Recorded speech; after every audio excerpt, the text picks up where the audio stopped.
Fania, I'm very happy that you are here. I must explain to our viewers and listeners, it's Fania Oz-Salzberger from Israel, a famous historian, who is also the daughter of a famous writer, who was also in Austria, and I could hand over to him the Bruno Kreisky Prize for the political book. Oh, yes. So you wrote also together with your father a book about the Jews and words. So what was it about? And maybe in this connection, I think you can explain your particular view about what is a Jew and what is a Jewish state. Maybe, welcome. Yes, thank you very much for having me here, Hannes, and I'm glad to be in this peaceful and peace-seeking environment for a change, because I come from a very unpeaceful place and time. My late father, Amos Oz, was a novelist, a storyteller, as he called himself, a public intellectual, but first and foremost a storyteller. I chose to become a historian, and interestingly, I know about 5 or 6 other children of historians in Israel.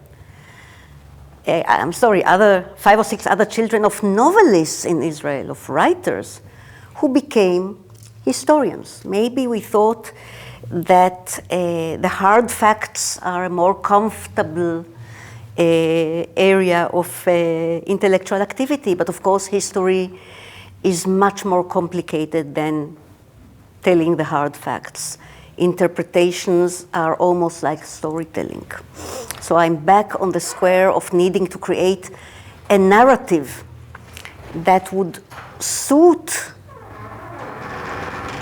myself and my fellow citizens, or my readers, in terms of how our own identity can play within and against the current realities. There has been a Kulturkampf going on within Israeli society, within Jewish Israeli society, for the last 4 or 5 decades, with a gradual rise of cultural elements, of new interpretations of history that were not part of the mainstream Zionism from which I came and which my father helped to create. The mainstream Zionism that came from the labor movement was sometimes very militant. It was certainly not pacifist. It fought wars against the Arabs. It conquered the territories. But this mainstream Zionism was also a great believer in practical solutions, in the secular liberal worldview, and in the need to eventually give justice to both Palestinians and Israelis with a territorial solution. This was more or less the consensus of the mainstream until, I would say, the 70s, by which time, especially after the Yom Kippur War of 73, it eroded dramatically. New voices from Israeli society came to the fore, and a new combination emerged, which became the new elite. Right-wing, very hawkish nationalists, hand in hand with religious nationalism, with a growing sense of messianic era and a wonderful future for Jews alone, stemming from the success, the temporary success of the Six-Day War, and hand in hand to some degree with the ultra-Orthodox, who were, still are ensconced in their own world, needing the state to finance them and let them alone, educate their own children, live within their own walled societies. These powers became a majority first after with Menachem Begin's government in the late 70s and early 80s, and later on inherited via Shamir by Netanyahu, who made a switch to the extreme right. So no longer collaborating with the center-left, but rather, earlier than happened here in Austria, earlier than happened in other Western countries, making a sharp turn to the right and collaborating with the ultra-nationalists. My father and I, in our different ways, and also together in this book, tried to give an orderly, theoretical basis, but also a historical and an emotional basis for secular, liberal, Jewish Israeliness in this order. It's mainly about the Jews and the Jewish tradition, but it aims, and I will be very brief but very blunt about it, to reclaim Jewish tradition, not leaving it only under the monopole of the ultra-Orthodox or the ultra-nationalists, the Messianics, but reclaiming Jewish tradition from antiquity onwards. What made the whole thing work over the years? To liberal, modern, and secular Jews like us. Now, this is not a George Steiner kind of thing, that Jews are only made of words, hence they should be global citizens and need not have a country of their own. My father and I he was a Zionist, but a Zionist with a small z, meaning embracing the idea of a state to the Jews in the ancestral homeland, based also on biblical legacies and on the Jewish long-lying legacies over from antiquity via the Middle Ages to modernity, but giving enough space to a Palestinian state next door, giving enough space to the non-Jewish citizens of Israel, of the state of the Jews, not a Jewish state, a state of the Jews, as Herzl would have it, as Theodor Herzl would have it, a state for the Jews and all its citizens, equally so. If I may jump in now at this point, so you would contest or oppose all those who say the bad developments in the Middle East or in Palestine, Israel started with Zionism. Because there are some people now who say, well, it's if you are a Zionist, you are a colonializer, you started to colonize foreign people, and that is the origin of the conflict in the Middle East. So Absolutely. You would absolutely oppose that. This is the intellectual front, which has grown significantly after the 7th of October, the day after, even before Israel started to hit Gaza back, when Israel was still stunned and silent from the 7th of October attack. There were already voices, intellectual voices, academic voices in the world saying Israel has no right to exist because it's a colonial project. My short answer to these people, to this view, I'm unable to say. It's made of two words, but I will not mention them here. My slightly longer answer would be that it is both ahistorical and hugely dangerous politically in the current situation to try to undermine the legitimacy of the state of Israel within its original borders, the internationally recognized borders of the truce of 1949, after the independence war, the Palestinian Nakba. From 49 to 67, Israel resided within the borders that were legitimized by the world. I want to go back, and Israelis like me want to go back, give or take, to these borders, and if need be, defend ourselves from within these borders, without the West Bank, without the Gaza Strip, maybe holding on to the Golan Heights, that's a different story. But had we done that early on after the Six-Day War of 67, we would have had far more legitimacy against those accusing us of being colonialists. But the most important thing, which I left to the end, is that a handful of 600,000 Jews escaped from Europe, having escaped from Europe like my grandparents on both sides did, mostly in the 1920s and 30s, and a few, again, 100,000 survivors after the Holocaust, escaped to Israel not as colonizers, but because, quite simply, they had nowhere else to go. And to quote my father again, the real legitimation of Zionism, of having a state for the Jews in part of the ancestral land, is not the Bible. It's not the useless debate about who was indigenous. There is such a debate. It's not helping. The main raison d'etre for Israel as a Jewish state is that because in the early 20th century we had nowhere else to go.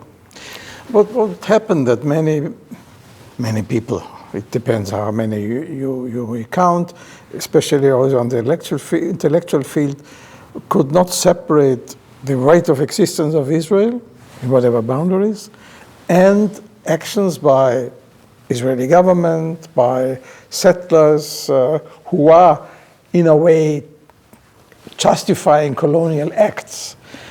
Why cannot people differentiate that between the right of the existence and what concrete and specifically can be criticized on Israel actions? A wonderful question, Hannes. Even more so. You know, a lot of people in the Western world hate Donald Trump. They would not consider hating or delegitimizing all American citizens. Fewer hate Vladimir Putin without hating each and every Russian. People can hate the rulers of North Korea or other rogue countries or Iran without delegitimizing the right of North Koreans to their land or for the Iranians to their land. It's only in Israel, only with respect to Israel, that a government which is admittedly and for sure the worst government we ever, not one of, the worst government we ever had, the most right-leaning, the most extremist, the most messianic, incorporating politicians, leaders who should have been in jail and not in government seats, including Ben-Gvir and Smotrich and Stuk and others. But we are the only ones in which such a horrible government is conflated with the whole population, with the whole Jewish population. Why is Israel being singled out? There is a uniqueness here. Partially, the word that must float up at some point in our conversation, anti-Semitism, that is singling the Jews out for blame on issues that nobody else would be blamed for.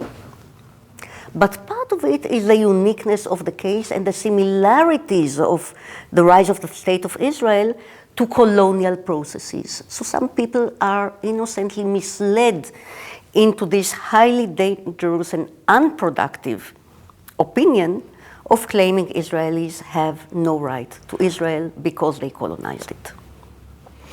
Sometimes I think also in addition to what you said, I fully agree, is that especially in Germany and Austria, all Israel did is defended by at least the government, more and more even by the right wing.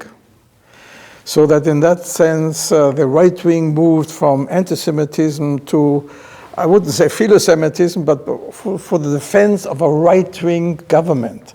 Because this is also a special situation that the right wing is more or less international active. As you said before, even Israel was in front of it. And so Mr. Orban and in Austria and Le Pen always go the way of the right wing. So this is always also supporting this kind of people who just say, I'm against the right wing, so I must be against Israel. So this is an additional element. Well, you know, I have been for decades now trying to push away the bear's hug of European right-wing leaders, extreme right-wing leaders, not right-wing, but extreme right, because these are false friends. And there are many false friends in this story. You know, the world is full of false friends of the Palestinians who egg them on to embrace the Hamas agenda of annihilating Israel. Where is this helpful? Why should this become the main pro-Palestine voice? Free Palestine, maybe you can interpret it in different ways, but from the river to the sea, only Palestine, that's an annihilation of Israel, possibly a genocide of the Jews. And why do it in the Western campuses? Whom exactly are you helping? Certainly not the Palestinians. Same goes for Israel's false friends in the extreme right, including this country, and right now, of course, the leader of the Netherlands, Argentina, several others, who instead of the critical friendship that we ought to get some people call it tough love, that we ought to get from the leaders, the sane, moderate leaders of Germany or Britain or France for the time being. Instead of this critical friendship, we are getting a bear's hug from the Geert Wilders of this world. This is bad for us just as much as the pro-Palestinian river to sea crowds are bad for the Palestinians. Let's go back to Israel itself. Now we have this right-wing government who is, as you said, is the worst government Israel had. On the other hand, you have many protests. You had protests because before the 7th of October, you have it even now, which is also unique that in a country which is in a real situation, it has to defend itself. Nevertheless, people go to the street and criticize the government and want Netanyahu away from heading the government. So what is for the immediate future? Is the possibility for change, political change in Israel? Do you think that the failure on the mistakes Netanyahu made will cost him the position of prime minister? When there will be election, will there be election? How is the internal dynamics of Israel? Well, you know, the future is difficult to predict, but we do have a light shining at the end of the corridor. I wish we could say that also about the Palestinians. Maybe eventually we will be able to say it in Israel. It would be unbelievably unfortunate if we do not manage to bring down the current government, and I'm only talking of democratically bringing down the current government, before the end of its natural term in late 2026. It will be immensely unfortunate. But there is a strong belief, at least out on the streets, where the numbers of protesters every Saturday night and quite often midweek in Tel Aviv, Jerusalem, Haifa, and it's now come from about 20 to about 50 other localities. The numbers of protesters have grown from hundreds in the first shocked days after the 7th of October. Of course, there was a big demonstrations before that. We haven't climbed back to those numbers. To thousands and now 10,000s, and we have crossed the hundreds of thousands phase.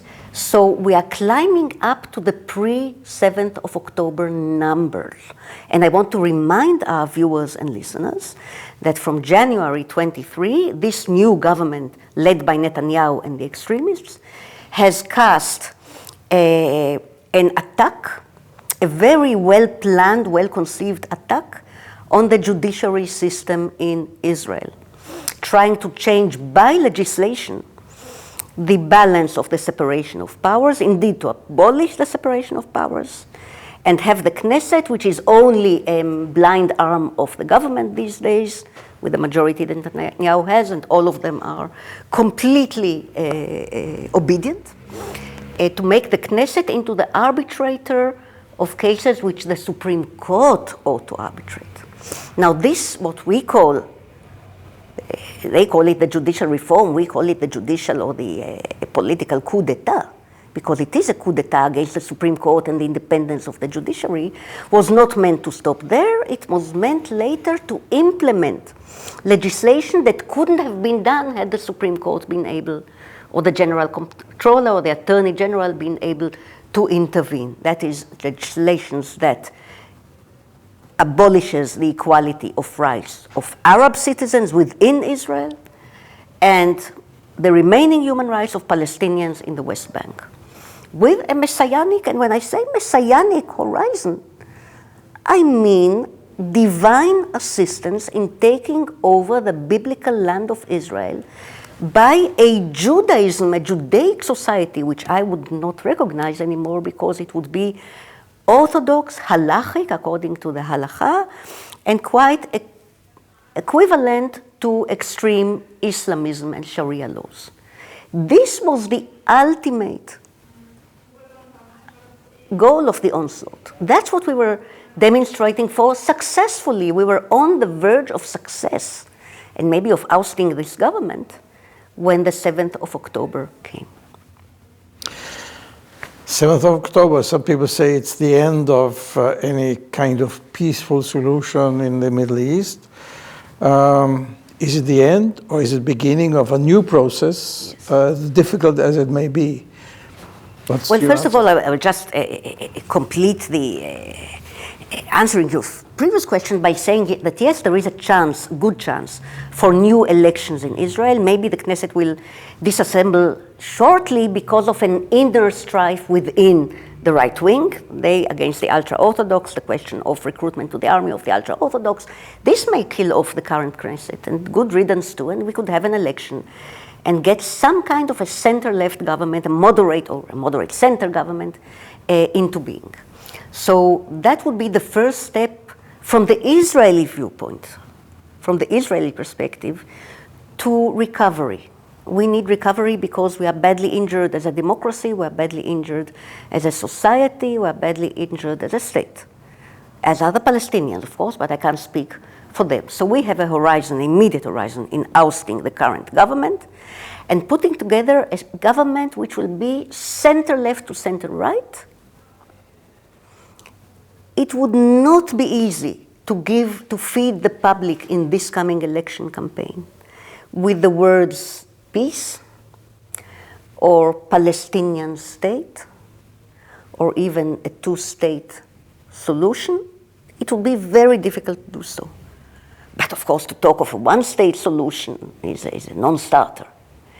What I think a wise center or center-left politician should do in this case is say that his party or her party wish to take part in the regional process now offered by the Biden administration and Saudi Arabia and some of the Gulf states, incorporating the Palestinian Authority. And no for the right wing, but I think many sober and sane Israelis would not be opposed to that. First of all, to govern Gaza, to govern the West Bank, to create a relative quiet on the borders. Hezbollah is a different matter. In Lebanon, it's directly tied to Iran. The world will have to deal with Iran too.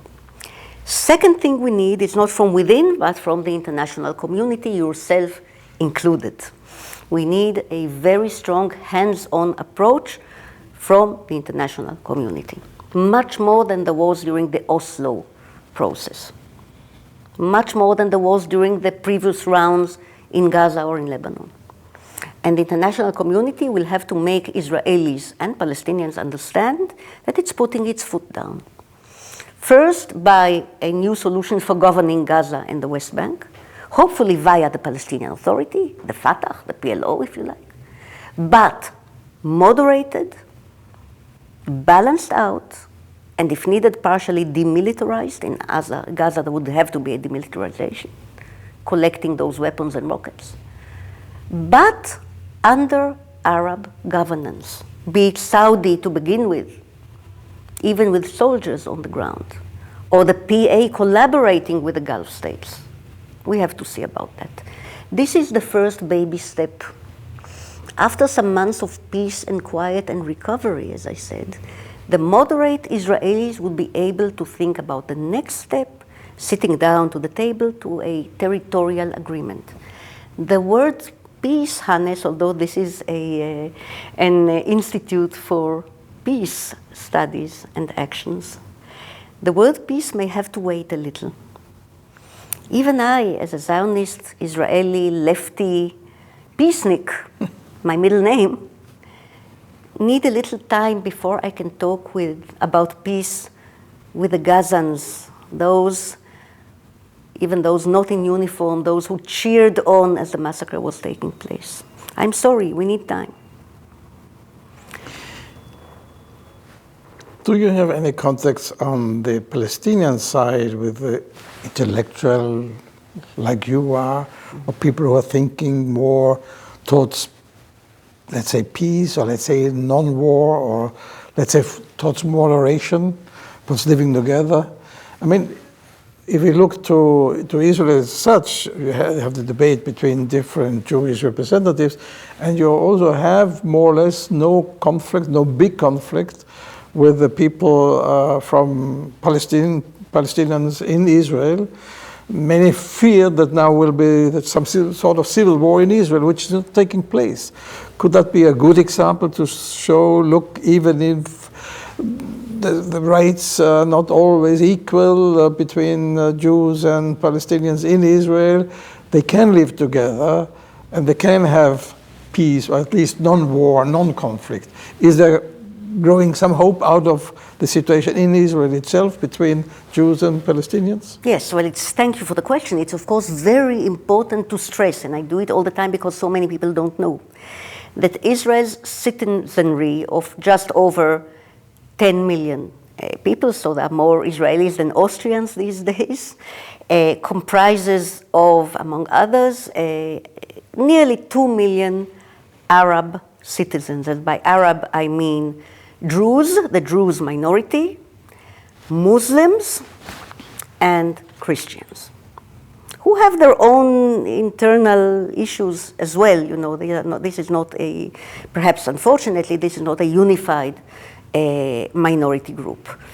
These people have proven immensely adult and responsible since the 7th of October, partially due to fear, I'm afraid. I'm sorry to say so, but we have to be realistic. They were afraid that if they raised their voices against the attack on Gaza, or even about the suffering in Gaza, they will have problems. And there have been a few arrests made by the police, which is increasingly becoming proto-fascist, led by Minister Ben-Gvir. This is a disaster. So the police has arrested a few people who wrote, admittedly, very unsavory posts denying the 7th of October, denying that rape took place, denying what happened at the Nova party. And this is bad enough because I think people should not be arrested at this point in time for media posts, but this is maybe a little understandable. They've all been released by now. But also people who say, I cry for the children of Gaza.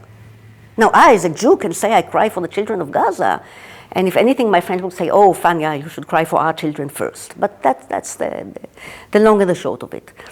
But the Palestinian Israeli saying I cry for the children of Gaza would be suspect of some kind of supporting the enemy. Nevertheless, and while having mentioned these fears, I have to say that this is a pleasant surprise of seeing such a large group of Israeli citizens. Some of them used to call themselves Israeli-Palestinians. Some are saying now that they see themselves as Palestinian Israelis. The 7th of October has, in a way, reconciled them also to their Israeli identity. To see them behaving so responsibly, I feel I owe them, and any government I will support in the coming elections will need, they already are, Yair Golan and other leaders, putting enormous attention and capacity to listen to the Israeli Palestinians or Palestinian Israelis. I think that this group is a wonderful potential for any future discussion. Having said that, this is the most pleasantly surprising group, the least amiable group in my mind, the most dangerous and unhelpful group of Palestinians are Western academic, intellectual Palestinians who have radicalized long before Hamas radicalized and are now working hard to radicalize further the West Bank and the Gaza Strip by calling for the annihilation of the state of Israel.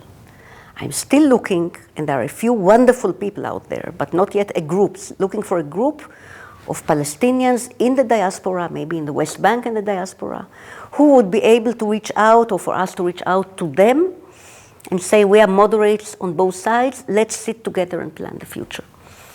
There are a few such Palestinian individuals, believers in the two-state solution. There is no single Palestinian group that I know of who dares even to mention the idea of a peaceful two-state solution with Israel continuing to exist alongside Palestine. Well, history shows that the diaspora is very often more extreme and more radical than the people living on ground and seeing the reality. Oh, yes. So there are many other issues and questions, but I think we should stop here with some glimpse of hope. Well, I will give another quick summary for the sake of a glimpse of hope. And I will say the following. We need a peace of the moderates. It used to be called the peace of the courageous, but of course to be a moderate you have to be courageous these days. So we need a peace of the moderates, and therefore my bottom line is empower the moderates on both sides. Israelis, including Zionist Israelis, believers in the state for the Jews, and Palestinians who can live with a two-state solution, with a future Palestine next to Israel. Give us as much power as you can. We need you, the international community, and we need our own ideas and values nourished by hope. So there is hope. And there is at the very far end of the corridor even that little word, peace. But we need to work very hard and very wisely to get there. Thank you, Fania. Maybe the title of this discussion or this kind of interview, we can say, Empowerment of the Moderates. Absolutely, I would sign you have to work for it. Thank you very much for your work and your engagement for the empowerment of the moderates. Thank you. Vielen Dank, Hannes. Danke.